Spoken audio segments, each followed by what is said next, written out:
Hey, folks. Welcome to the Beans and Dice podcast. I'm Carlos. I'm Rob. I'm William. Michael. And we're a podcast about How we game.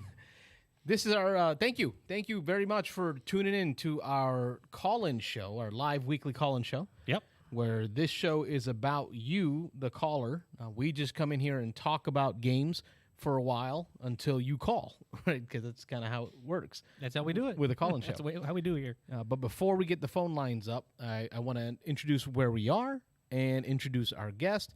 Again, we are at Armada Games in Temple Terrace, Florida, a board game shop owned by one of the owners and the operators, Michael Fortino. Hi. Say hi, Mike. Joining us tonight. Michael is joining us as a guest host. My hope is that you all will call in with questions that you maybe ever had for a shop owner, right? Like, are you curious about what shop owner life is like, what it is to own and run a game shop? It includes a lot less games than you would want. The extremely exciting life of a shop owner. Yeah. I am learning that it isn't as much game playing as I thought. Oh, no, it's not. Yeah. Both of us have learned that and got a little education on that. Yep. So we will open up the phone lines and give you guys an opportunity to call in and chat with us about what you're gaming and then ask questions if you'd like. Yeah, we'll chat here to open up here. So again, of course, we're going to open the lines, call in any time, but we'll fill the time just chatting about what we've been up to. We'll definitely, again, talk to Michael about what it's like to own and run a game shop. And again, if you have any questions, it'd be a great time to call and speak with the owner here, the proprietor directly. So I'm opening the phone lines, I think. Am I? I don't know. I think I did. he's trying. Our phone line. You keep referring to them as lines, but we only have one line, folks. One line. So one of these days we'll get fancy and get two lines. All right, phone line is open. Let me put the phone on the board. 813-618-7099 is the number. Give us a call. The phone line is open and waiting for your phone calls to talk to us about gaming. Outside of that, we're just going to talk about news and games that we've played, and we'll go over those topics and kind of banter about them. Yep. It's usually how the format goes. It's fairly simple. It's enjoyable for me. I love doing this. This is I was looking back, Robert. I think we started in hang on here, folks. There we go. I think we started in this Camera shot. in December of 2020 is when we started doing the call-in show. Sounds about right, yeah. And since then, I have been having a blast. I mean, I know. It's all about you. That's what we're here for. Oh, we got a call coming in. As long as you're having fun. Yep, there we go. Pick up this call. Hey, Beans and Dice podcast. State your name and where you're calling from. This is Mitchell from Louisiana. How's it going, man? Hey, Mitchell. Hello, Mitchell. How y'all doing today? Doing well. You're on the line. We've got Michael Fortino from Armada Games. He's our owner of our friendly local game store. Right. So what topics do you have for us? Well, I saw you said, first of all, if we have questions for board game store owners, so I do have one. Perfect. A silly one, I guess. But okay, so I'm sure you have to get your games for cheaper than you sell them for to make profit. I guess it's like wholesale or something. So my question is, I'm assuming you're a gamer if you own a board game store. So maybe you can't spill the beans on this, but if you really want a game, I mean, can you get it as the store and then just take it home and play it? So I want to stay open. So that is not something that Not we too do. much of that. Yeah. Like my own personal board game collection actually is fairly bad. But I do have the game library here. So generally, like, if I want a game, I'm not going to like order a copy for myself and take it home. I would order a copy that's meant for the game library. So not only that I can play it, but like that other people can play it while they're here. But if I do ever want a board game for my own, like the Tyrants or Tiny Epic Zombies, which I got recently, then I actually pay for my copy. Now, that answer is going to be different depending upon which store owners, but when I was growing up, I saw enough game stores where the owner had absolutely everything that they ever wanted and the shelves were bare. Sure. And those stores tend to go out of business fairly quickly. Yeah, and we'll take a moment, and I don't know if you're able to hold on for a minute, Mitchell, but maybe we should lead off a little bit also with Michael just telling us a little bit about the shop, about what services they offer here, what the games and things like that. Just tell us a little bit about what you do here, Michael. Yeah, so we do like primary games, of course, Magic, Dungeons and Dragons, and Games Workshop games, but we also have a large group or large selection of board games. It's somewhere around 500 that are on the shelves ready. And our game library, which we've never really charged for people to come in and use, has anywhere from 140 to the top end, sometimes around 200 games in it. And the majority of those are games that we can still order and support so that people can play those games before they buy them. And it's like right now our game library is kind of anemic because I took a whole bunch of games out of it to make room for games that I can get. The games that come out of the library are ones that are out of print or just are no longer available kind of things. Sure. And then I make room for new ones to come in. And as far as the physical space here at Armada, I mean, it's about 50-50 that you offer space for gamers. There's about half the shop here for gaming. Yeah, about just over half the shop is dedicated to game space. Right now, we only have 8 tables. Now, granted, the game room is currently closed. Right. When it does reopen, we're going to have 8 tables or so that are spaced out and ready to play at. And they are large tables, just as I'm looking around here. They're not just your little card-sized tables. These are waist-high. War game tables. Yeah, war game tables. I came here for miniatures gaming a lot, and it's the big full, plywood sheet of table size. Full 8x4s. Under normal circumstances, we have 13 tables. 6 of them are miniatures tables, and 7 of them are card tables, which are also good for board games and D&D, of course. Sure. And that gives you an idea, Mitchell, of what our game shop is like. Yeah. What we play with here. Yeah. We've also been here for almost 15 years. So. And I've been coming here ever since. Yep. Yeah, ever since they started. Yeah. Sweet. So Mitchell, that's awesome. I feel like that's a lot of longevity for a board game store. I feel like they don't typically last that long, huh? We are currently the oldest game store in the city, and I think that count right now is by about 7 years. That's pretty much the whole Tampa area. Yeah. So it's pretty big. If you include St. Pete, Emerald City has been open longer than us. But they're the only ones that I know of in between Hillsborough and Pinellas County that's been open longer than us. Yeah, and for y'all that aren't familiar, I mean, that's across the bay. So, I mean, it's a pretty good haul to get over to St. Pete. But so anybody on this side, and Tampa's not a huge metropolis, but it is a large city. So, I mean, to be the longest running current game store in the He's also Tampa very area. lucky that he's like centralized too. Yeah. He's like in the middle of where a lot of people live. So It's a hot area here. It's a couple universities within reaching distance here, so a lot of young crowd available that lives around here. So, but yeah, I just wanted to give everybody just kind of a taste. So, if anybody else who calls with any questions, or Mitchell, if you have any other questions, you can have a little bit of an idea, of what context. Yeah, of what we do here, and certainly a little bit of advertising for give Michael a chance to talk about the shop here, and hopefully reopening with the full gaming room soon, so that we can get people back in here. Just a question of my own, and again, I don't want to keep you hung up, Mitchell. I know you probably have some other things you want to talk about, but just one other thing. I'm just curious, and this probably maybe it's a dumb question. I know you do a lot of Magic here, and I'm not asking you obviously for specific numbers, but what percentage of keeping this place running is Magic versus everything else? I'm pretty curious about that. Yeah. A lot lower than it used to be. Okay.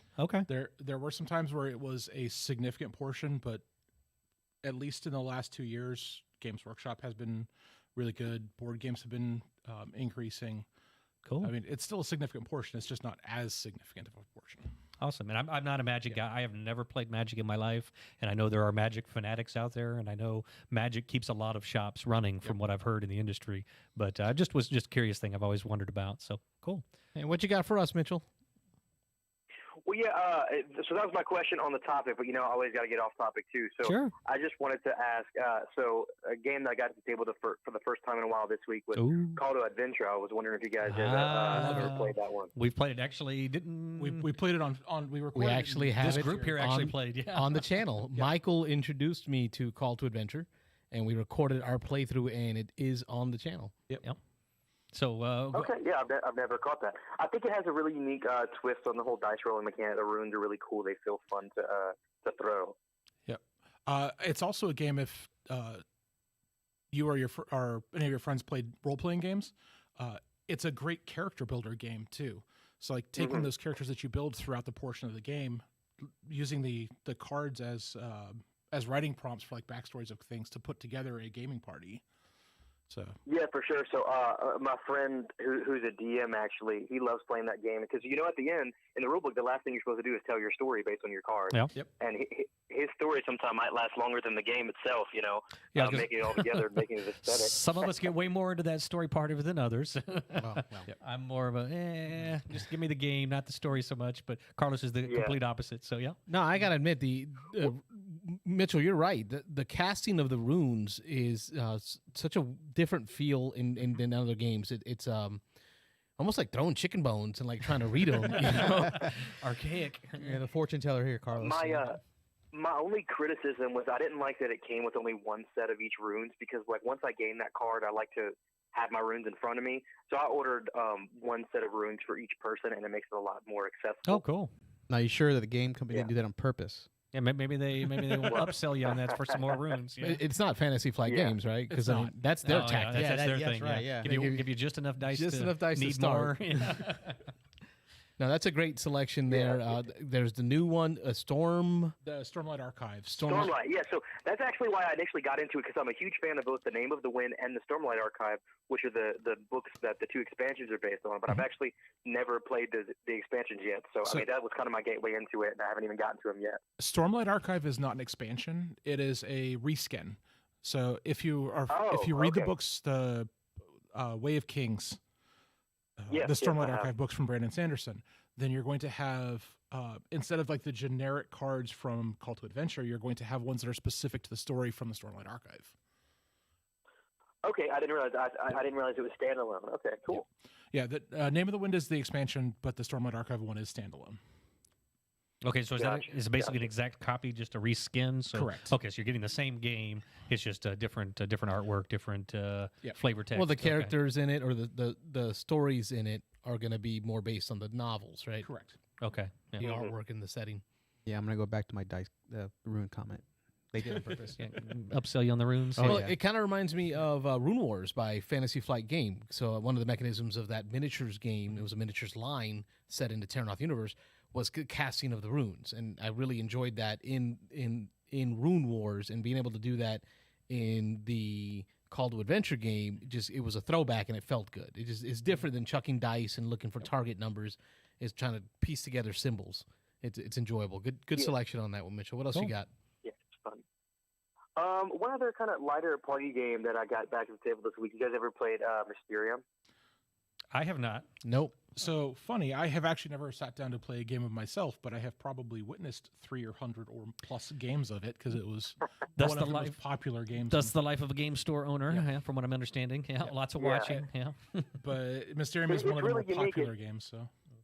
Yeah, so if you guys don't know, I mean, it's a cooperative game, and one person is this ghost of someone who got murdered, and everybody else is playing as investigators trying to figure out how he died. In a way, that it's kind of like Clue. But he can. The only way the ghost can communicate is through dreams, and so you have like these abstract cards of like art that you give to different people as hints, and they have to identify which of the details of the crime leads to the death. It's a cool twist on a co-op game, and also kind of almost like a Codenames vibe or something where you're trying to communicate information indirectly. Right. There was another series of games, or a game and an expansion. I can't remember what the name of it was, but that seemed to be a popular thing about, it was maybe 1 or 2 years ago. There were 3 or 4 games that came out that were all kind of similar. I don't remember. It was another one where you were coming from the beyond trying to pass on information. And then I know that one of them is coming out with an expansion, or maybe just had an expansion that's based in a carnival universe, and it's a little bit of a twist on it, but I don't recall. Unfortunately, when I took Robert's computer. Yes, on the remotes, we don't have the laptop with us, so I don't have that BGG. Maybe I'll look it up on my phone here while we're discussing. But yeah, Funny note about Mysterium, I suggest Mysterium as a secondary game when you're playing. Like if you have a group that likes playing cooperative games, but every group that for cooperative games has that one guy who just can't help themselves but be table captaining for the rest of it. So you play your co-op game, and whoever was the most table captainy person, they have to be the ghost. So because they can't talk. Yeah. They can't talk. They can't talk. There you go. That's a good one, because that is a problem with co-ops. That really throws me off with co-ops. Yeah. So I cannot sit down and play a game of Pandemic anymore.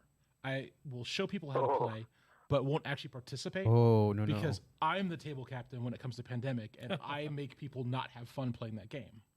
So Yeah, that's me. I tend to try to take control. It's a horrible character trait, but it just happens. You're a horrible person. Obscurio was the one I was thinking. Obscurio is supposedly is very similar. So yeah, that's the game. I've not heard of that one, Rob. Yeah, it's real similar. I think Obscurio came out after it. Obscurio is less than a year old, and I believe it's an Asmodee game. Right, and it's kind of a newer. It's got a little bit of a twist on it.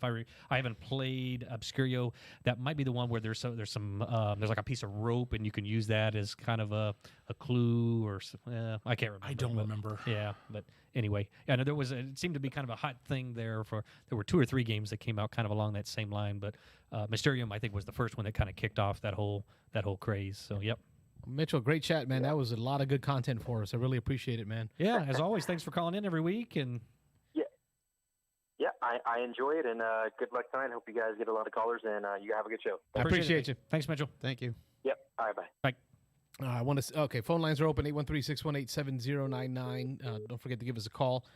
I want to remind you folks, and I think it's talk about with Mitchell on the line, but I wanted to share he is starting his own channel. Oh yeah, that's right. I posted it up in our group. He is starting the channel where he's going to talk about board game battles or something like that. He's going to do 2 different games, and he'll talk about the 2 different games, kind of debate them from a different perspective on each one.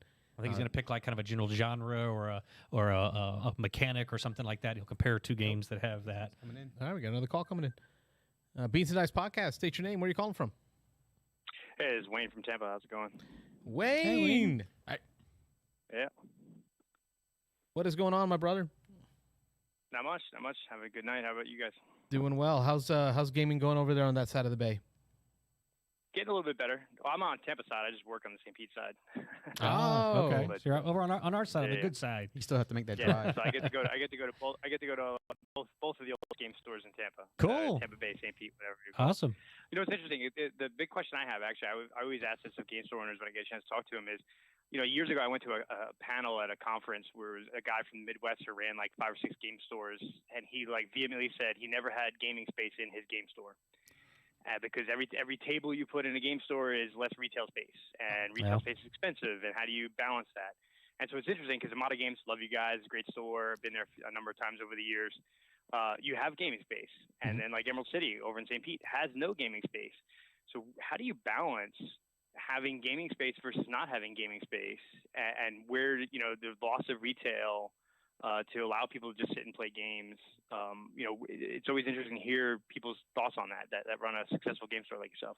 And let me just ask real quick, just to butt in a little bit with that question. My ignorance, I have not been coming to Armada for 15 years. Have you always had the gaming space here? Yep. Okay. Even when we had the smaller store, we still had 6 tables there. Okay, awesome. But go ahead and answer. Yeah. So it's really a philosophical, like the philosophy of the owner as far as having the table space versus not. As long as, like, with this being gaming space, it allows us to like invite people in and have events around the thing. So you're actually building a community instead of just building retail. Like for the last year, we have been just doing retail, and I can tell you straight up, I hate it. Oh, wow. I hate. Tell me just how you being really a retail feel. store because I don't have this. Like the store's quiet. There's nobody laughing or exclaiming. Nobody throwing dice. It is not something that I enjoy. But we're going to do it once we get through it. Then we'll have game again. And for anybody that thinks that these tables with people playing games at them don't generate revenue, they should look at it again. Sure. Because those communities, like the communities of people, like people making friends that they would never have met. But primarily what it is people will see games being played and people having fun playing games and want to be part of that. So you end up getting people like cross-pollinating between the different styles of games. Like there are many game stores that are just card shops or just miniatures or just board games. And one of the things that those places miss out on is having those different crowds and showing how much fun those different crowds are having, and picking up the Magic player who gets into 40K, or the 40K player who learns how to or sees board games that they like. And you end up basically with this amalgamated group of gamers who are just just gamers. They're not miniatures gamers. They're not Magic players. They're not board gamers. They are just gamers. And that's really what we like about this place is we don't have individual groups, even though we do have miniatures players. We have board gamers. We have role players. We have card gamers. But the very few people that come up here stay in a single category for long. Plus, it also, when you have a community like that, it lets us do fun other things like the cool school supplies drive and the food Thanksgiving, drives man. No, I was Every going to bring that up. Thanksgiving. I was waiting for that. and Yeah. Thanksgiving, which was we had been open for a month and a half. Like we opened on October 6th, and in that first month, we had so many college students come over and ask if we were going to be open on Thanksgiving because they were not able to go home that year. And that first year, we had our first Thanksgiving, and we had to miss it this year because of COVID. But we've done that every year since then, or every year since we opened until last year. So you have these community events and Yeah, you provide food. Like, Yep. you put out a whole platter of food for everyone to come in, enjoy, eat. No pressure, right? You don't have to bring anything, but if you do, you do have to bring something to share, and it can be as simple as a 2-liter of soda or a bag of rolls. But some of the people that come up get really elaborate with their food, and it's wonderful. Oh, yeah, I bet. so how's that answer your question, Wayne? What do you think of that? No, that's good. I mean, I like it. I mean, I think it, like you said, the sense of community that having some game space. I don't, game stores that have absolutely no game space, to me, they're fun to go into and shop, and and if they're for like Emerald City, they've got the comics and they've got other stuff that you can get into too. But not having a place to play sometimes is a drag. I mean, I used to work at the University of South Florida, so I know the area well. And working on that campus, you would have, like you said, students that during Christmas and during Thanksgiving they can't go home, and we'd have kids stop in our offices on Christmas Eve because they didn't have anything else to do, so they just were wandering campus. Yep. So giving a place for people to come and play and be a sense of community is a great thing. And speaking from I like like a that, consumer perspective, like me, I'm more susceptible to spend money if I come into a store where I can play. You get a connection, sure. Yeah. Because I'm like, well, even if I didn't want to spend money that day, I'm probably going to buy something. Either I'm never going to use it, or I will use it later on the road, or I will use it in the store with people, just because they provide me a place where I can make those connections. I actually met a few people here, You and me. right here in this store. Yeah, this is where we And met. that probably would not have happened if I just, this was no gaming area to play at all. Yeah. Yeah. Wayne, great absolutely. I mean- question, man. That's awesome. I would say, almost most of my current gaming group are guys that I played HeroQuicks with back in the day when That's a throwback. when it first became a thing.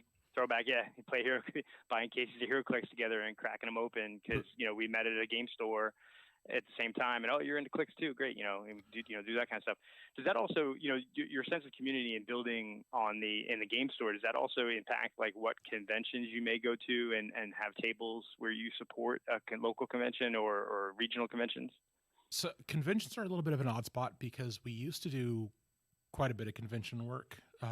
Everything from like gaming weekends at libraries through MetroCon and Tampa Bay Comic-Con. Excuse me. But we have since stopped doing most of the convention work and concentrated back on the store quite a bit over the last couple of years. All right, Wayne, we appreciate the phone call, man. Appreciate I thank no you for problem, guys. Thank you. participating. I see you in the chats all the time. Yeah. You're very active, and it's always great. Like I told you last time, it's always great to hear your voice and actually talk to you in person. Definitely. So thanks for the phone call, man. Absolutely, guys. Thank you. Thanks for Appreciate it. calling. Have a Have a good good night. night. Great work. Thank you, guys. Thank you. Thanks. That opens up our phone lines, 813-618-7099. I wanted to touch on some of what Wayne was talking about there. Geez, I make this whole list of like new stuff, but then like the We're not show going to get just to any takes of up- it. No, we're yeah, not. That's fine. For me, because he talked about the sense of the community. You talked about building that community sense, and that's what kept me coming here, right? Because I didn't always.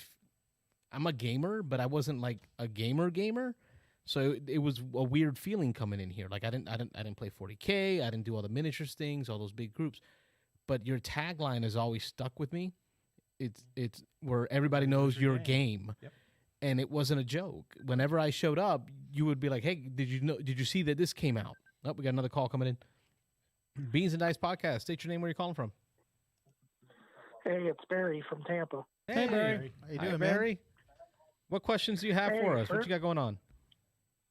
Well, first, I want to tell Michael that the game room's looking amazing. Yeah. They Lane picked out the colors, and they do go very well together, and we're very appreciative of that.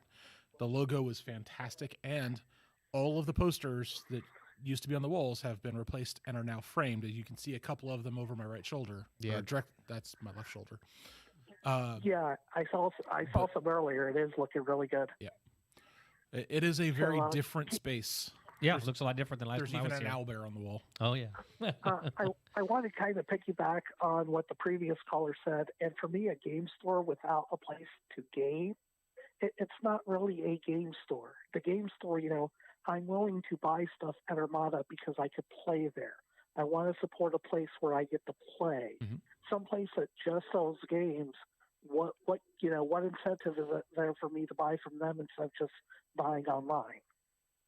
Yep, that Well, is also Barry, I think you shared an article this week in our Facebook group about that same topic. The gentleman up in in Illinois, Chicago, I believe, who posted on why he will never buy a game at an FLGS again. Oh, wow. Right, but what I found was all his comments regarding the friendly local gaming store. It really wasn't must have not been a friendly local gaming store. It just didn't tick the It must boxes have for just him. been a retail store. Right, so he was just making his decision. It seemed like mostly just on price, and so yeah. I mean, that's gonna be some people are gonna be in that boat, but yeah. Yeah, there's going to be some people that no matter what we do, they're never going to buy a game here. But you know what? That's okay. Well, I wanted to ask Michael if he could talk a little bit about that new Vampire the Masquerade LCG that came out. Well, first off, it's not an LCG. Yeah. It is an Trademarked. It is an Trademarked, yeah. expandable card game. Yeah, we got corrected on that earlier. So, because remember, living card game is trademarked. But Yeah. I can tap the cards, right? Oh, is- no tapping. There's no tapping. Exhaust, is- maybe. You can exhaust. Exhaust. We learned about that. Is LCG trademarked by Fantasy Flight? Asmodee, but yes, Asmodee bottom, yep. Oh, well, yeah. one of those Okay, one of those so- companies holds the actual trademark. But yes, it is trademarked. Wow, I did not know that. So Well, anyway, what could you tell us about that new Vampire game? I'm sorry to say I can't tell you much besides that it exists. Yeah. So funny story. Like we talk about like a game store owners playing games doesn't happen as often as we would like. There's a lot of administration that goes in, especially when you're trying to do games like role playing games, card games, miniatures, and board games. I thought that I had missed the Kickstarter for Rivals until it showed up. So I did not. Was not promoting it because I didn't know it was going to be coming in. And thus I don't remember what it was that keyed me off to backing this game back in September. But apparently I actually did go through with it, even though I thought that I hadn't. And then it showed up, and then we have it. I feel like that's a common trait for most Kickstarter users is the forgetting of the kickstarting. So this is the first time that we have Kickstarted as a store where I forgot that I had completed the game. I'm sure it doesn't happen too often, but yeah. Now, granted, we haven't done a lot of Kickstarters in the past, but in the last like 3 years, I think we've done 4 or 5, like Dead Man's Cabal, Red October, or not, Red Outpost. Red Outpost, yep. I think Terra Below was one. Terror Below, yes. And have all Rivals. those Kickstarters had retail pledges? Yes, they did. Okay. And then we're also going to be doing My Father's Work. But like, I do know that in the Rivals game, each player is playing a clan leader, and you're battling out for influence as well as like physically fighting between the vampire clans within San Francisco. But beyond that, the mechanics of the game, unfortunately, I can't tell you about because I honestly just don't remember. Okay. And last thing, as far as gaming this week, my normal game group got canceled Wednesday, but Carlos, you excited for Boglin Bowl Saturday? Boglin Bowl, Inverness this weekend. More Blood Bowl, folks. And Barry and I got back from favorite topic. Melbourne.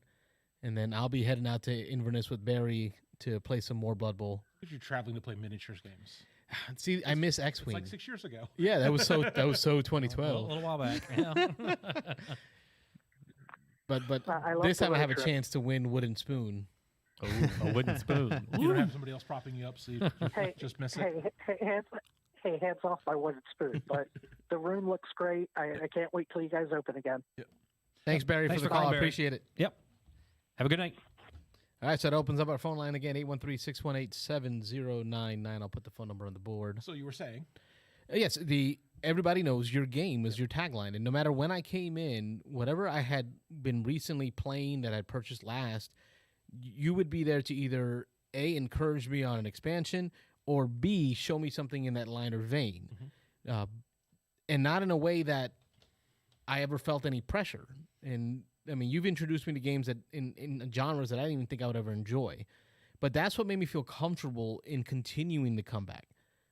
I expanded and I tried some of the heavier miniature wargaming like War Machine and tried some 40K. So I got to learn all that while here in comfort. You know, did a good job of it. That's one of the things. Like, everybody's welcome at the table. So we want you to feel comfortable here. We want you to hang out because that's how you're going to get interest in games. Wow, it's a very good night. It is a great night.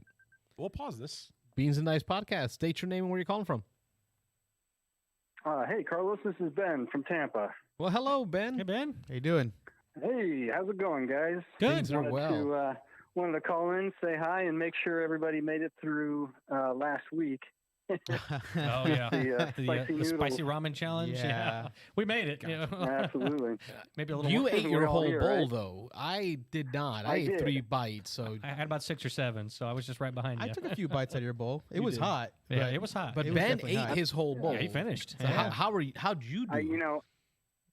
I did all right. I mean, I had the bowl of ice cream. I had the milk, so I was pretty well set up for That's good. spicy food. But I Safe. feel like William kept on, pulling that same Nigiri card over and over and Oh, over yeah. again. Towards the end, I was just, you know what? I just started showing the cards because people could not even see correctly. They would not know what's going on around them. Yeah. Carlos just said he gave up. I think his comment was, "I don't care if chopsticks come on. Don't call it You, chopsticks. you I'm can say done." as many times as you want, but I'm I'm not done. eating anymore. It got to a point where I knew that if I continued, it would just be horrible feeling. Be ugly. And I have to run the board. Yeah. I got the light board here. Wah, I've wah, got wah. the mixer board with the audio. I got the computer with the stream. I can't afford to be off my game. Yeah. I will say though, at the end of the night, That's- even when we left, you still were not feeling it. No, because we You stuck were- around and yeah. played Red Rising that evening. Yes, we did. I think I went through 7 or 8 cool. Tums. Yeah.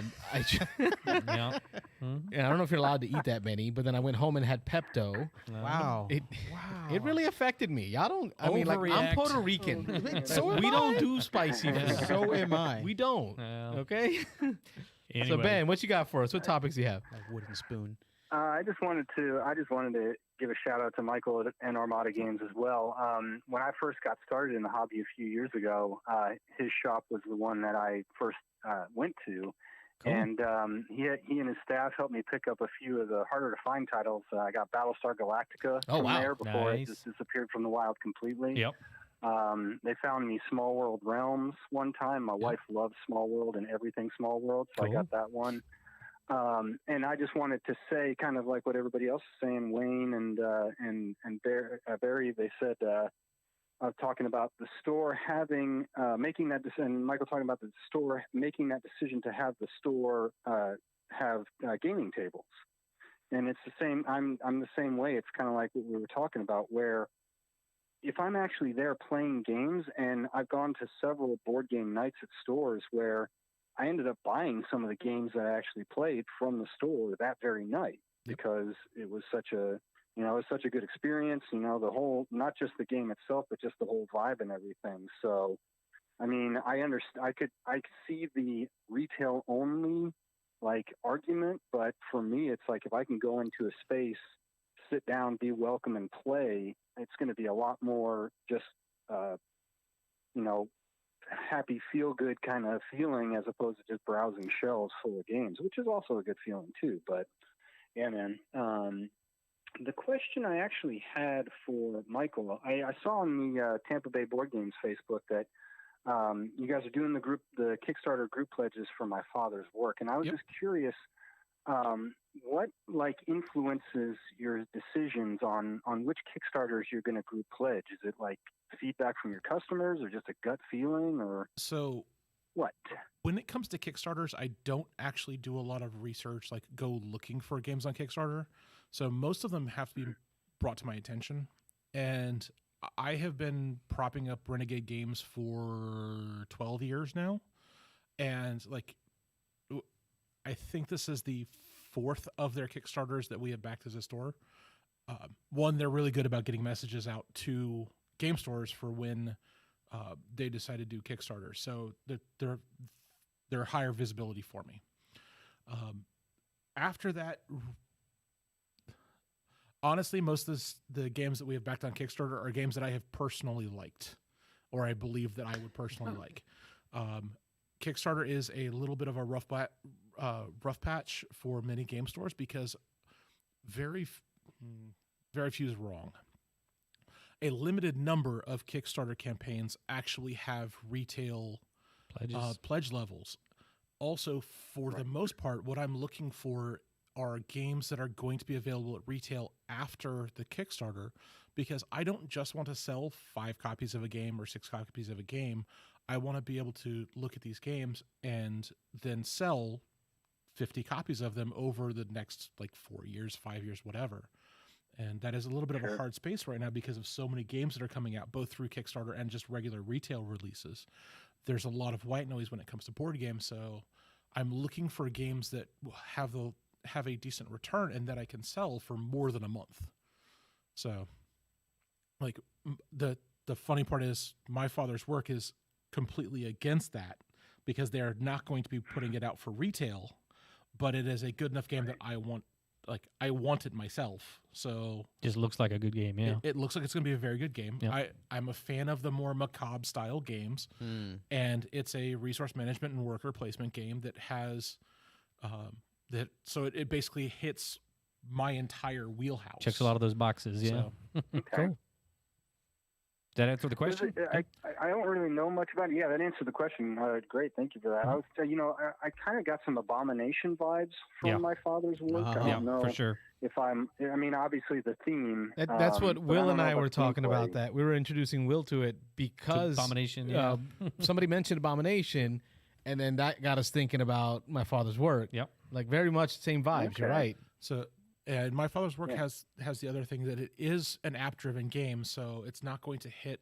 It's not going to be as broad appeal as a game like Abomination will, because I do know a lot of people that are just if it's an app-driven game, I'm out. They won't ever look at Mansions of Madness or XCOM. Sure. Even though those games are actually pretty good. Yeah. XCOM being probably the most brutal co-op game I've ever played. Oh yeah. But it's still a fun challenge to try to win. And I believe we're going to see more of that in the future. We'll see. Only time will tell. But I think the hobby is going to be pushed a little more toward technology. So yeah. Cool. Okay. Cool. Yeah. Well, what I've been getting up to this week, I've been playing a lot of Res Arcana. Actually, I've had a few new people. Jump into my game group. So I've been playing Res Arcana with them, Great trying to introduce them to deck builders and eventually lead them to the greatest game, Race for the Galaxy. And same. It's Martin Wallace. So it's the same designer, and I figured I'd start them off on a little lighter, maybe more solitaire-y type of experience, and then jump them into the big boy Race for the Galaxy. So you definitely don't want to start them off on Tinner's Trail. No, not that Wallace. Don't push them into the deep end. Yeah, you want to kind of take it in stages. Slowly introduce the Wallace. And the cool thing, I like Res. I like Res Arcana a lot. And I meant to say Tomlin. So we mentioned a couple of months ago, Res Arcana. I love the fact that they're continuing to support that. They have one expansion already out. There's another expansion releasing later this year, and I hear there's another one already in the works. So there's going to be a lot more Res Arcana coming. So that's I'm glad to hear that. Yeah, and I misspoke earlier. I meant to say Tom Lehman, not Martin Wallace. There you go. Yeah. Mixed up a little bit. I was thinking about Wildlands. I got to play that the other day. I haven't played that one. Oh man, I want to play that. Yeah, it looks good. I haven't played that yet. That's because I a think fun one. that's the one that the design goes to, I think it's Judge Dredd. Is that the one? Yes. Which game is this? Wildlands. They did a Judge Dredd version of it. Yeah. Which was Martin Wallace. Oh, is that right? Yeah. So Wow. that's Oh, what cool. got me. Okay. Like I saw the Judge Dredd, and then I heard about Wildlands, and I was like, "Oh, that's pretty just a interesting." retheme. It's the same exact game from what I understand. It's just got to put the Judge Dredd theme on it. So, yep. That sounds great to me. Oh man, now I'm tempted, man. Listen, I love Judge Dredd, listen. and I really enjoyed Wildlands. Not my fault. Yeah. Kind of you just pile on to the guy with the most gems. But yeah, I'll have to take a look at the Judge Dredd one. Yeah, check it out for sure. All right. Well, great chatting with you, Ben. All Thanks right. for joining Cool, us guys. last week, and Yeah, you thank you too. for the call today. Appreciate it, man. Hopefully, Really we'll see do. you out again soon. Yeah, absolutely. Have a good night. Talk to you later. Bye. All right. That opens up our phone line, 813-618-7099. And I want to jump in just real quick. Ben touched on this a little bit at the beginning of this call, but you, just kind of another little plug, maybe some breaking news here at Armada. You had mentioned to me a little bit before that you're doing a bit of a pivot on the playable games you have here in the shop, because historically you have had a lot of the classics. You've got a lot of, I don't want to say older games, but you've got some games that aren't in stock that you can't buy if you play it and you like it. And I know you kind of just touched on that, but you're pivoting now to try to maybe cycle some of those older games out and get some newer stuff that people can actually buy. Yep, I have. So, unfortunately, with the shutdown last year, it came just as the board game extravaganza was going to be happening. Like, we shut down on the Monday of the week of that event, and that week I was going to have 15 new board games for the for the game library. Wow. And well, I still have all those games, but I need to add them to the game library, and unfortunately, our game library was pretty full. So that list of 15 games with all the stuff that was released from last year is sitting now closer to 30 games that I want to put in the library. So I had to cull our game library just a little bit to add more room to the shelves. So, And I'm here to help, brother. I am. Oh, 'Cause, yeah, you know, yeah. If you wanna- Battlestar If you want to get Galactica rid of some stuff. cannot be found No. anywhere. That can't I'll be in your float a few demo things, library. you know? Well, I'm here to help. You don't need Battlestar anymore. Galactica and You're good. Shadowhunters are going back into are going to be added to the vault, as it were. The premium vault. Correct. And I'd have to think, thinking forward, that hopefully would certainly have a positive impact on game sales, because I know you've always been really good and really helpful about if somebody has a specific game they're looking for, as long as it's still being produced, you go out there and you'll acquire a copy of that for the customer and get it brought in and make it available. But having games that somebody can play and then turn around and buy, that same day. Yep. So here's the fun part. The reverse is actually more important as far as we have seen. Is like, if somebody, especially somebody who's never played board games before, comes in and asks for suggestion, I can take something off the shelf and basically sell any game to anybody most of the time. But the problem is, if I give them a game that they don't like, they're not going to look at the second game or the third game. Sure. Whereas, like, if somebody comes in and was like, hey, I've played a couple games and I would be interested in something that's like where you don't have to sit there and wait for everybody to play and has something to do with animals and there's a lot of choices to be made. I was like, okay, then Ecos fits the bill. And if you'd like, we can come over and sit down and show you how to play through a couple rounds and see if you would like it. And then they can play it. And if they do like it and they want to get a copy, they get a copy. If they play it and they don't like it, I've now just avoided introducing somebody to the hobby on the wrong game. Sure. And really, that's more Every important. good dealer knows you got to give them the good stuff up front, right? Get them Get 'em hooked. hooked. Yeah. Good hook. The first Nah, one's I will. free. And Gaming is an addiction. Yeah. Yeah. Oh. I will say Well, this though. Remember, gaming is not one hobby. There are multiple hobbies when it comes to gaming, because purchasing games is a hobby. Playing Collecting- games is a hobby. collecting Just games. collecting them. He's a Finding the collector, rare yeah. gems out there. Yeah. I love punching. I love stickering. There's Those are even- all there's parts of even- the hobby I no. enjoy. Yeah, my kids love punching. There's a hobby of just making sure every game you have has all the deluxe components. Yep. You know, I will say I'm very surprised whenever I'm hanging out here how often I hear the phone ring. Yep. And the conversation that comes from it is a conversation about different types of game. So I can infer that the person that called says, do you have anything like, or do you have anything, I like this, what do you have? And then it becomes this long conversation about different board games. Yep. So the funny part is the question of, can you suggest a game to me, is not a question. It is the beginning of a conversation. There are like you all know the variety of board games. Yeah, that it's are not a out question there. you can just answer. Yeah. I like that answer. There was like 8,000 games and game expansions and stuff that released last year in the Right. middle of COVID. Yep. The year before that, it was estimated to be about 12 to 13,000. The year before that was over 10,000. This year, who knows what we're going to get to with all the stuff that was pushed back from last year. Just like asking to suggest a game, I can't honestly answer just, this one's for you. That was off screen as well. So that was A grab off the shelf, yeah. and offering it. The There we imaginary shelf. Yeah, there you go. So it's like you ask some questions, and in all honesty, most of the time that anybody asks me for a suggestion, I don't ask them what board games they like.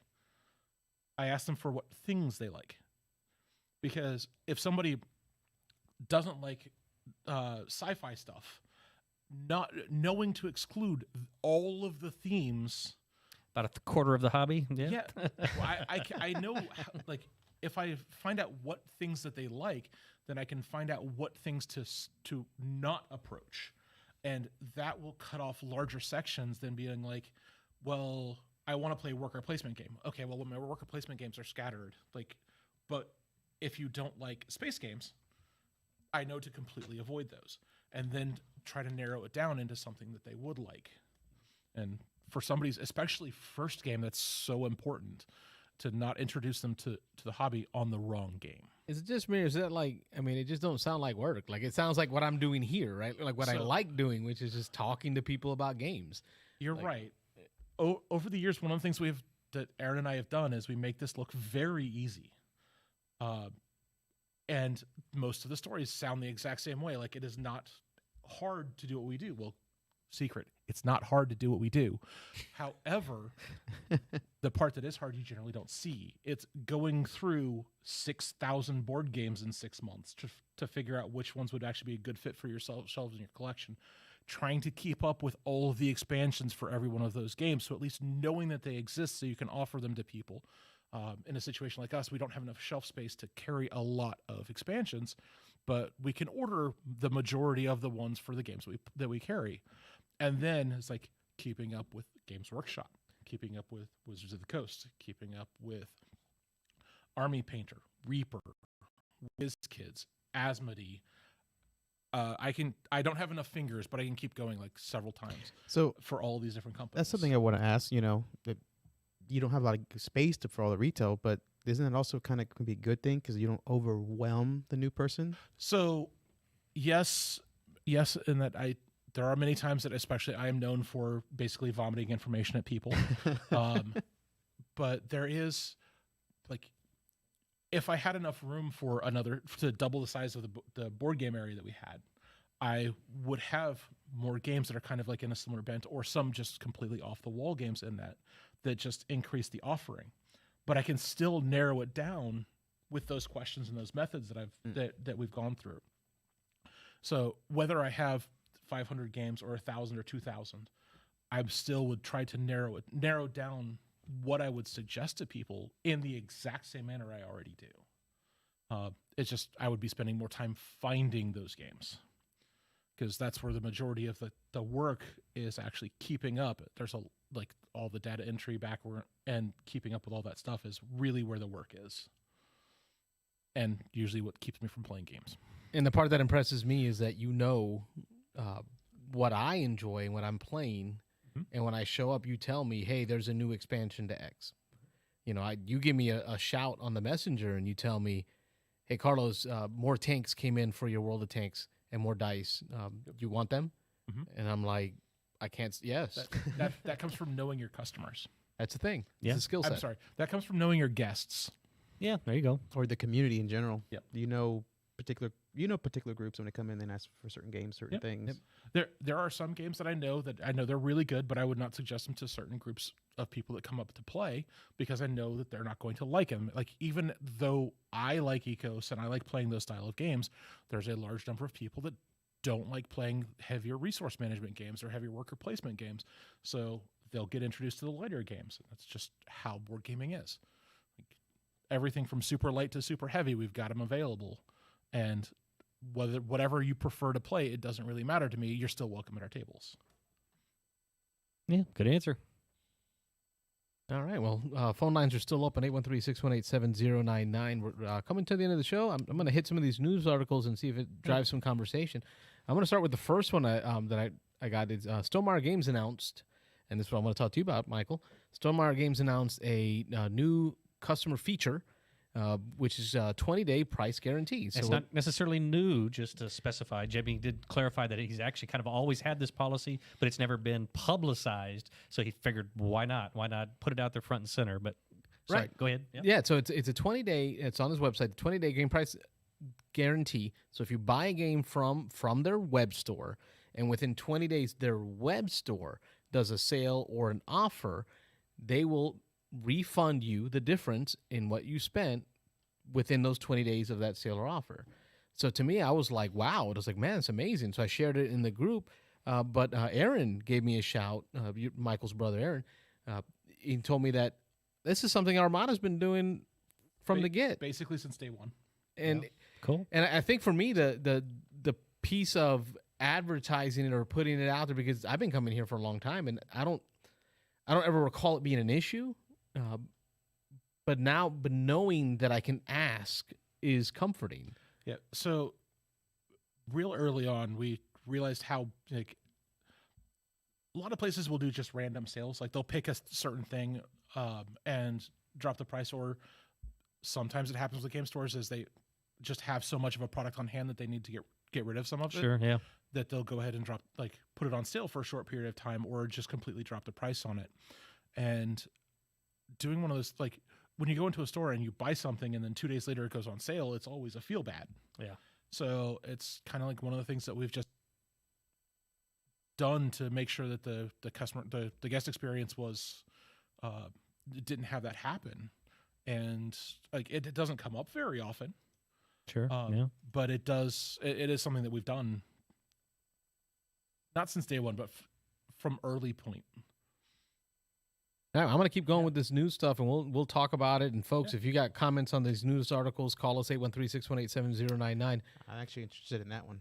There's an article here in MTGRocks.com. So MagicTheGatheringRocks.com has an article talking about how Walmart reportedly suspended sales of Magic the Gathering and other trading card games from in-store because of inappropriate customer behavior. So apparently Target has already begun reducing the amount of product you can buy at their stores, limiting them to like 3 per person. But then apparently Walmart has been dealing with customers who've been stealing, shoplifting the product. So they stopped, some stores have stopped stocking it on their shelves and are only offering it online. I mean, what do you guys think of that? To me, that sounds crazy. So first off, it's not just the Magic players. It is also sports cards. Oh, sports card and Pokemon, I believe. Sports cards, Pokemon, Magic, and Yu-Gi-Oh! Like their trading card games and their sports cards, from what I saw.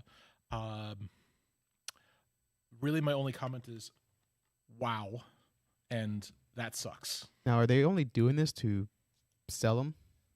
Or are they doing it because people really want the cards and they can't get them in certain places? I don't think they're doing it to encourage sales. I believe that they're having problems. Well, and I think he's asking about the culprits. Are they culprits. buying it to resell? I'm going to steal some of the Magic because Magic cards have a pretty good can hold their value based on certain cards. Mm-hmm.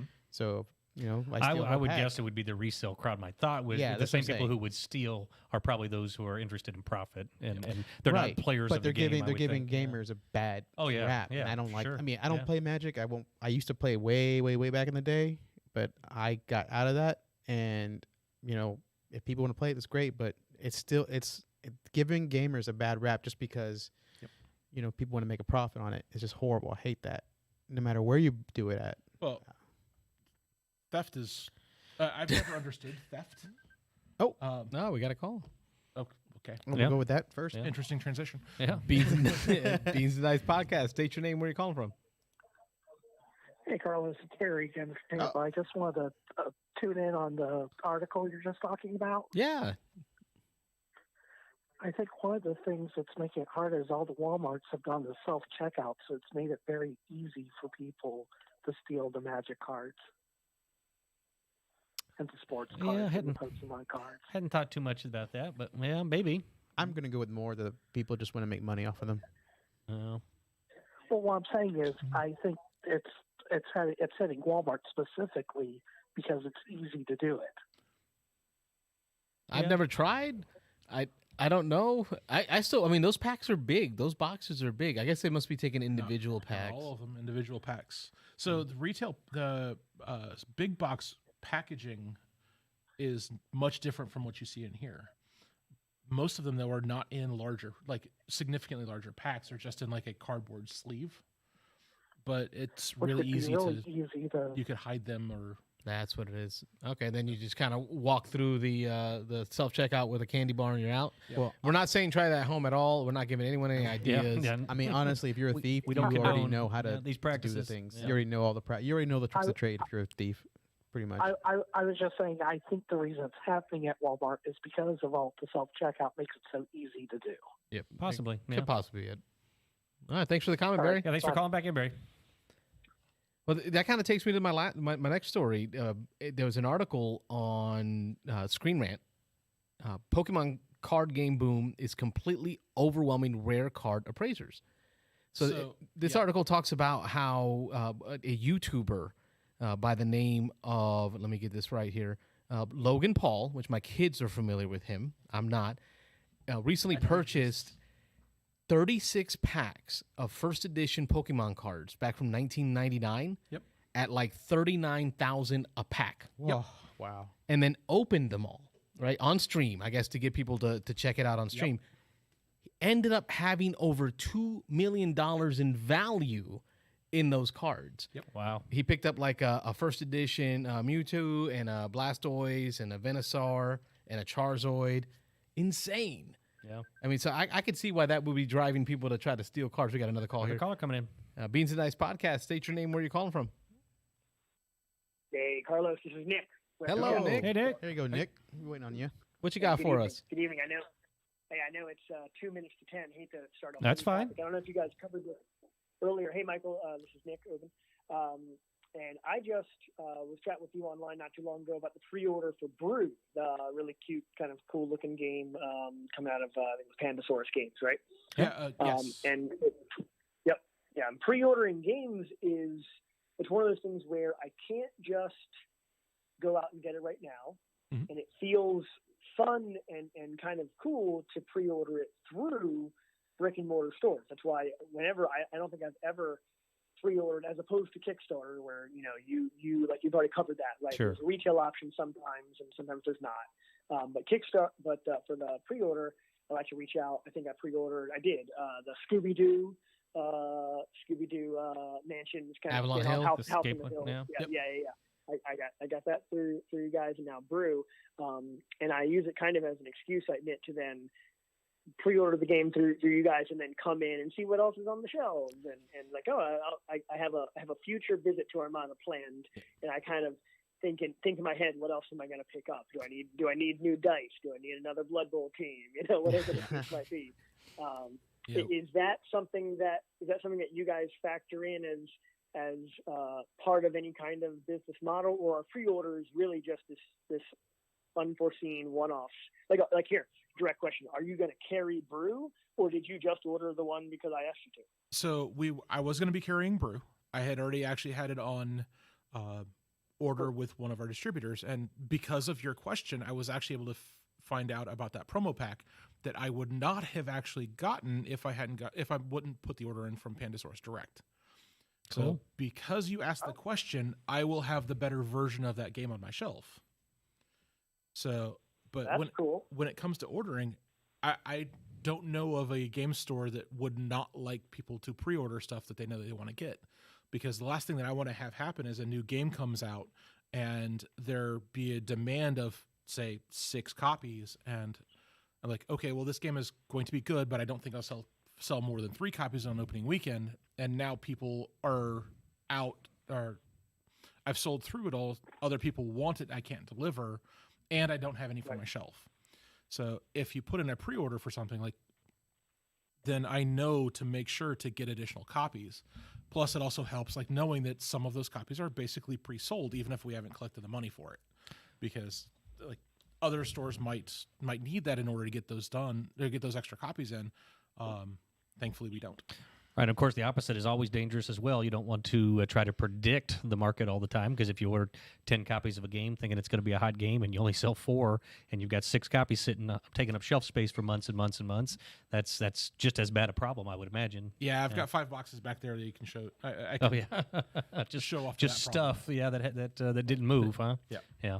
It's a catch-22, but yeah, I can imagine knowing that you're gonna sell X amount of copies and then maybe getting a few extras just in case has got to be a much better, much more comfortable situation for you as a store owner. Absolutely. Yeah.